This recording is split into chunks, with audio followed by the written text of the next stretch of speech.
Face à l'inconnu, quelle gestion de projet?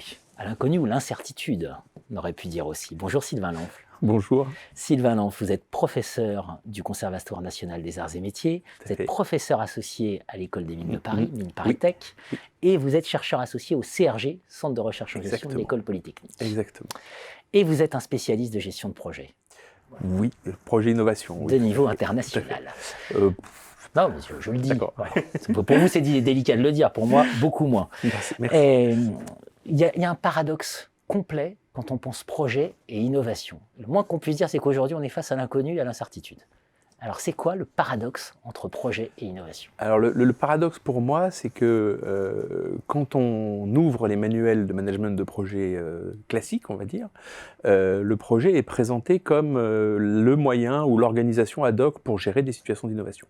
Le PMI, le Project Management Institute, par exemple, le définit comme un moyen de gérer des nouveaux produits et de nouveaux services.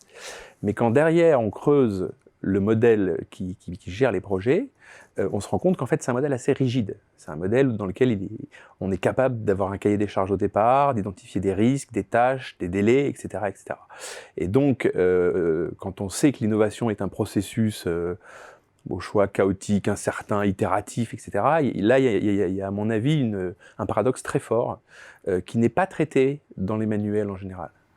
Alors peut-être un petit point sur l'origine des recherches.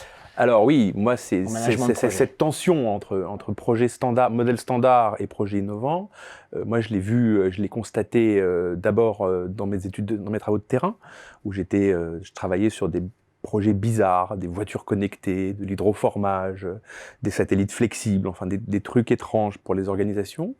Et puis deuxième chose, deuxième voie de surprise en fait, ça a été quand on remonte l'histoire et qu'on va avant la formalisation de ce modèle standard qui remonte aux années 60 à peu près, hein, chez les militaires américains, comme souvent, et les pratiques qu'on observe avant la formalisation de ce modèle, pendant la guerre froide, on va dire, enfin, le début de la guerre froide, et la Seconde Guerre mondiale, là on tombe sur des pratiques de projets très spéciales en fait, qui ont totalement disparu des manuels classiques.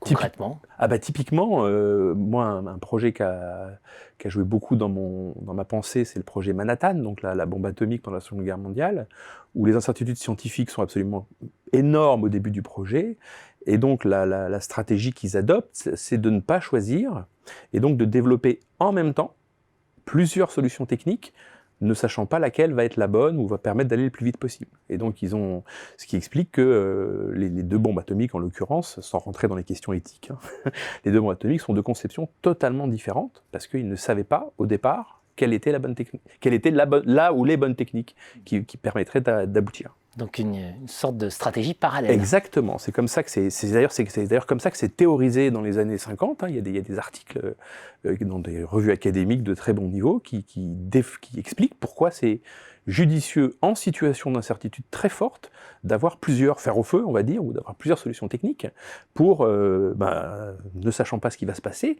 si une ne marche pas, on espère que si elle ne marche pas, B marchera, voire C, enfin il y a des cas de figure où ils ont jusqu'à 5, 6, des fois 7 solutions en même temps. 7 c'est rare, mais 3 et 4 c'est assez classique en fait. C'est fascinant. On est loin du modèle standard. Parce que là, ça me fait penser à une chose, hein, c'est le recentrage sur le cœur de métier en finance, typiquement, où justement on veut avoir des choses claires, bien identifiées, etc. Là, on s'écarte complètement de cette vision. Totalement. C'est là qu'est la tension. C'est-à-dire que vous avez des projets, un modèle qui, au contraire, qui va essayer de formaliser au maximum l'objectif du projet au départ, les coûts, les délais, etc. En situation d'innovation, c'est pas possible. Et donc, on tombe sur des situations où il est rationnel, en quelque sorte. C'est Kenneth Arrow, grand économiste, qui disait ça dans un vieux papier des années 50. Diversity is the optimal principle of choice. Donc voilà, en situation d'incertitude, la meilleure solution, c'est d'en avoir plusieurs.